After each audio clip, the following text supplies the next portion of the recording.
Hey Patricia, so I'm going to give you some feedback on your phase 4 of the project. Now, just so that we're clear from the beginning, I like the way that your logo came out. I think that as a logo in general, I think that you've done a very good job. I think it needs to be developed a little further, but I think overall it's looking pretty good.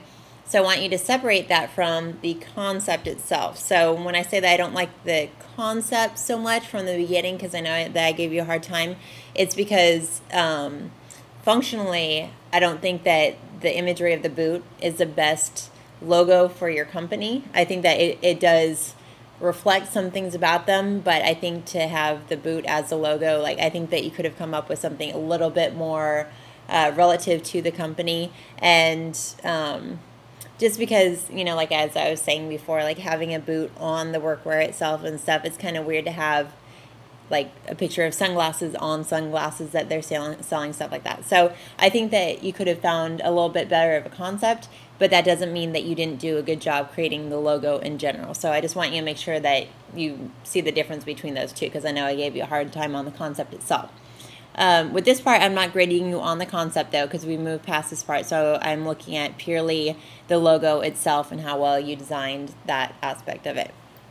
And the first thing that I wanted to point out with the style guide is with the style guide, if you look at the project description, there were certain things that I wanted you to include in the style guide. Now, your style guide is basically one page, and you're missing some things on there. You did include the color palette and the typography and stuff. It wasn't required that you did them each on separate pages, but one of the main things that you're missing is the color variations for the logo.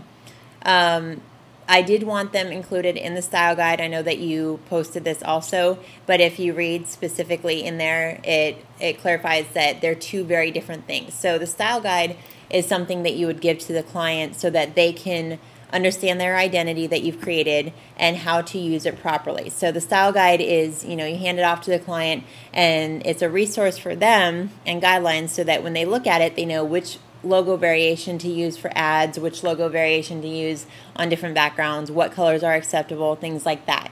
So for your style guide, there's certain things that I needed you to include that are the bare minimum for what you would want to include in the style guide for a client. So to show you an example of what I was looking for, this is one of your fellow students' style guides just to show you. Now, you weren't required to do a cover page. He did it just as extra. So, you know, that wasn't a requirement. But for the logo variations, what I needed to see was the logo itself on a white background, and then the black and white variation on a black background, and then also a colored background variation. And then, so that's for the black and white variations. And then I also needed to see the colored variation of the logo on white, black, and a chosen colored background. So this was the main thing that you were missing that unfortunately you're going to lose quite a bit of points for, because this is what I needed to see in the style guide, not just in the file submission that you did for Concept Share. And as you can see, and as I clarified in the project description, is there's things that I needed to see in this variation, such as the colored background, that weren't included in the online Concept Share variation. So they're two different things. Going back to yours, so you did meet this requirement and you did put the type there. If you think about the functionality of your client being able to open this up and know how to use it, it's not very descriptive, so you kind of fell short there of, you know, if you hand your client the logo file and just this, it's going to be very difficult for them to know how to use it. It's not very very friendly with that respect. So I like the font that you chose. No, we'll go back to a positive note. The things that I do like. I like the font that you chose for this. I think that it works well for your company. Things that I don't like, though, are, let's see if we can zoom in here. Move this over. So this is interesting detail that you put around here. I think that you could use this in some variations of the logo, depending on how big the logo is going to be, but I wouldn't use this as your primary version of the logo, because when it's really small, it's just going to look a little bit messy. It doesn't necessarily look like threading. It looks like kind of, I don't know, like, what am I trying to think of? Like it has kind of not lace, but it has something weird around it. It almost looks like little dots going around it, like a marquee or something like that. So this would be fine to use in certain variations if it's going to be printed at a decent size. But when it's smaller, you probably want to use just the text by itself.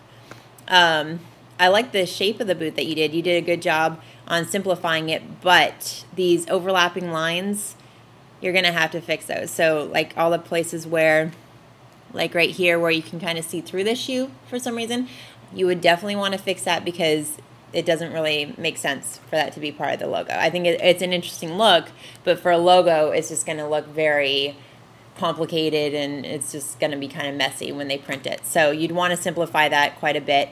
I'm not sure what that is. Actually, just noticed that. Let me scoot over. So, 1 second. And of course now it's disappeared. Pretty sure I'm not crazy. I think you saw too. Maybe when I scooted it over, oh, that's probably what it was. Maybe when I scrolled over, there was something weird there, but it's gone now. So, as far as the orange, I love this color choice that you picked. I think that it would work better, again, if you had thickened up some of the shapes and used the line variety, because then the orange would really stick out. So I love this color choice that you picked. I think it works great on a dark background and on the light background. So really nice. You just want to thicken up some areas here so that that orange is really, really sticking out. With the threading that you did, or like the stitching that you did along the text here, again, when it was zoomed out, see, it actually just looks like a stroke around that text there. So strokes around text, very, very bad. That's one of the things that I really, really dislike. So as a designer, you want to avoid that, and that's why I thought it was, honestly, when I was looking at it smaller. Now I know this, the threading around it, but again, you can have it as a different variation, but keep a simple variation that's just like this, because I like this type here. Okay, and I think those are the main things. So logo itself, looking pretty good. I think that you did a good job of simplifying the boot, nice and clean. I love the perspective of it. That part looks great and everything, but clean the lines up a little bit and, you know, simplify the type and everything. And then with the style guide, there were just the things that you were missing on there. All right.